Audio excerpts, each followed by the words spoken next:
वंदे मां शारदे। हम आज आपको सिखाने जा रहे हैं संस्कृत में समास प्रकरण। अब आपको संस्कृत में सिखाएंगे, हिंदी में आपको पूरा सिखा चुके हैं और ये थोड़ा सा कठिन अवश्य है, ये भी हम कल आपको बता ही चुके हैं। लेकिन वही बात है कि अगर आप ध्यान से पढ़ेंगे, सुनेंगे, समझेंगे तो आपको ये भी सरल लगने लगेगा। देखिए, इसके ना हम आपको जो परिभाषा है वो वही चलेगी, उसको हम समझा चुके हैं पहले ही। और अब जो हम करने जा रहे हैं थोड़ा संस्कृत में बता भी दे रहे हैं इसके भी बारे में भी।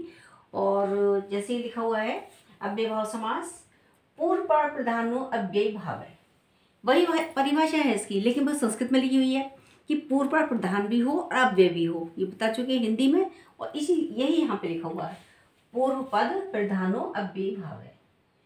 अब इसमें समस्पद है हमारा अधिहरि। अधिहरि ये संस्कृत का शब्द है। हरौ इति इसका विग्रह बनेगा और हिंदी में भी आपको बताते हैं हरि में। देखिए, ये पाणिनि के सूत्र के अनुसार है। कैसे? पाणिनि जो है विभक्ति का लिया है और ये समीप का लिया है और ये समृद्धि का लिया है और वृद्धि का है और बहुत सारे हैं। उसकी हमने सब आपको दो दो एग्जाम्पल के माध्यम से उनको हमने समझाया है। ये पाणिनि के सूत्र के अनुसार है। आप तो कहेंगे यहाँ पर हरि में, तो यहाँ पे आपकी सप्तमी विभक्ति के अनुसार अधिकरण हुआ, नहीं। लेकिन क्या पर है, यहाँ पर पाणिनि के सूत्र के अनुसार ये जितने एग्जाम्पल हैं ये हमने उनके अनुसार लिए हैं। अधिहरि हरौ इति यानी हरि में। आध्यात्म का क्या बनेगा? आत्मनि इति आत्मा में। तो आत्मा में ये यहाँ पे विभक्ति में आ गया। अब आपको सिखाएंगे समीप के, ठीक है। उपनदम, उपनदम का बनेगा नद्या समीपम यानी नदी के समीप या नदी के पास। आगे उपगंगम, गंगाया समीपम यानी गंगा के समीप। तो देखिए, उपनगरम, उपगंगम इस तरीके के शब्द हो सकते हैं। तो यहाँ पर हमने आपको 2 ही एग्जाम्पल के माध्यम समझा दिया। और ऐसे अगर उप लगे हुए शब्द हैं तो आप समझ लिए वहाँ पर अव्ययभाव समास है। सुमंद्रम, इसका हमने विग्रह किया है मंद्राणाम समृद्धि, मद्रवासियों की समृद्धि। इसकी हिंदी के माध्यम से समझा दिया। हिंदी आपको लिखना नहीं है, केवल आपको समझ में आ जाए, आप उसको स्मरण रख सकें और ना भूलें, क्योंकि मातृभाषा हिंदी है। तो हिंदी होने के कारण से हिंदी में समझाना भी हमने आवश्यक समझा है और हिंदी में समझा दिया। लेकिन आपका जो मेन काम है वो क्या है? वो यही है, समासपद है और विग्रह है और समास का नाम है, ठीक है। तो हमने समझाया आपको उपगंगम, गंगाया समीपम यानी गंगा के समीप। सुमंद्रम, मंद्राणाम समृद्धि, मद्रवासियों की समृद्धि। तो यहाँ पर कौन सा हमारा समास है? अव्ययभाव समास। सुभिक्षम, भिक्षाणाम समृद्धि यानी भिक्षा की समृद्धि। तो देखिए, ये बस समझने का थोड़ा सा फेर है, ऐसा कुछ नहीं है, कोई कठिन नहीं है। पहला हमने बताया गाय के अनुसार, ये विभक्ति के अनुसार, ये समीप और दूसरा इसमें समृद्धि। तो इस तरीके से 3 लिए हमने, क्योंकि बहुत सारे सूत्र हैं भी, उन सब का एक दो एग्जाम्पल से हम आपको अव्ययभाव समास आगे कराने जा रहे हैं। हो गया। अगला एग्जाम्पल है दुर्यवनम यानी यवना नाम वृद्धि। और बताया था वृद्धि, ये भी किसके? पाणिनि के सूत्र के अनुसार है। और इसकी हिंदी क्या है? यवनों की दुर्गति। अगला हमने लिया एग्जाम्पल दुर्भिक्षम यानी भिक्षाणाम वृद्धि यानी भिक्षा का अभाव, भिक्षा की कमी। तो यहाँ आया दुर्भिक्षम।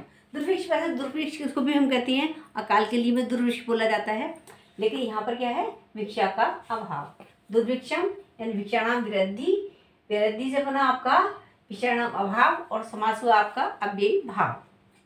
निर्विघ्नम, विघ्नानाम अभाव। देखिए, निर्विघ्नम ये हमने कराए हैं आपको, निर्विकार ये अब हिंदी में भी करा चुके हैं वही, लेकिन बस ये थोड़ा सा इसमें थोड़ा सा चेंज हो जाता है क्योंकि हमें इसको संस्कृत में विग्रह करके दिखाना होता है, इसलिए थोड़ा सा कठिन है। ज़्यादा कठिन नहीं है लेकिन फिर भी लेकिन अब हमारे अगर हमें विभक्तियों का ज्ञान अच्छे से है तो हम उसके आधार पर इसको बिल्कुल अच्छे से कर सकते हैं, कोई मुश्किल नहीं आएगी। और रूप हमें याद होना चाहिए, जैसे राम के रूप विशेष रूप से इसमें प्रयोग किए जा रहे हैं। देखिए, रोगस्य विघ्नानाम, जैसे भिक्षाणाम रामाणाम, ठीक है, और रोगस्य रामस्य। तो इस तरीके के जो शब्द आए हैं यहाँ पे, जैसे शब्द से शब्द आ गया, तो शब्द से क्या षष्ठी विभक्ति का है। तो ये सारे ये राम के रूप के अकॉर्डिंग हैं, वो आपको अच्छी तरह याद होंगे क्योंकि हम पहले आपको कारक के चिन्ह में करा चुके हैं, कारक के चिन्ह कराए फिर राम के रूप कराए, तो वही यहाँ पर सब आया है। लेकिन आपको थोड़ा सा ध्यान और देने की आवश्यकता है। निर्विघ्नम, विघ्न नाम अभाव, यानी विघ्नों के बिना, विघ्नों का अभाव, जहाँ विघ्न ना हो बिल्कुल भी। ठीक है, अगला एग्जाम्पल है अति रोगम, रोगस्य अत्यय, तो रोग का नाश होना, रोग का नाश होना या रोग की समाप्ति होना। अति निद्रम, निद्रा संप्रति न युज्यते, यानी इस समय सोना उचित नहीं है या अनुचित है, इस समय सोना ठीक नहीं है, अनुचित है या उचित नहीं है, तो हो गया अति निद्रम। अति वाला भी कराया है हमने आपको, और हिंदी में कराया है इति हरि, हरि शब्द से प्रकाश है, यानी प्रकाश के उसमें आ गया यहाँ पर, तो हरि शब्द से प्रकाश है, हरि शब्द का प्रकट होना प्राकट्य के रूप में, यानी कि ये भी आपका पाणिनि के सूत्र के अनुसार है। वहाँ भी लगते पाणिनि के सूत्र ही हैं, लेकिन वो हिंदी में है पूरी तरीके से और ये आपके संस्कृत में है, कोई ऐसा अलग नहीं है बिल्कुल भी, लेकिन भाषा थोड़ी सी टफ है, थोड़ी सी, ज़्यादा नहीं, तो इसलिए आपको संस्कृत के हम अलग से कर रहे हैं आपको। अनुविष्णु, विष्णु पश्चात, यानी विष्णु के पीछे, ये पश्चात के योग में आ गया सूत्र के अनुसार, पश्चात पश्चात भी दिया हुआ है इसमें। और अनुरूपम, यानी रूपस्य योग्यम, योग्य के रूप में। ठीक है, तो रूपस्य योग्यम यानी रूप के योग्य, तो यहाँ भी आपका विभाव समास है। उसके आगे है प्रतिग्रहम, ग्रहम ग्रहम यानी घर घर, प्रतिग्रहम कराए हुए आपको, पहले भी करा चुके हैं आपको, प्रत्येक, प्रतिग्रहम, प्रतिरूप, इस तरीके से कराए हुए हैं, तो वही यहाँ पर है। यथा बलम, यथा बलम का बनेगा विग्रह, बलम अनतिक्रम्य, यानी बल भर, जहां बल पूरा हो, बल भर। आगे एग्जाम्पल देखें,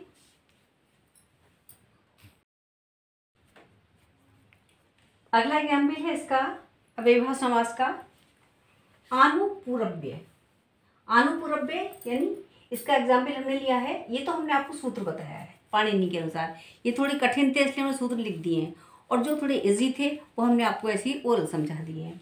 ये कठिन है थोड़े से, ज़्यादा कठिन नहीं, तो थोड़े से तो हैं, ये को ध्यान में रखना पड़ेगा आपको। आनुपूरव्य अनवर्णम, इसका एग्जाम्पल हम लिया अनवर्ण, ये समस्पद है, और विग्रह में क्या है इसका, वर्णस्य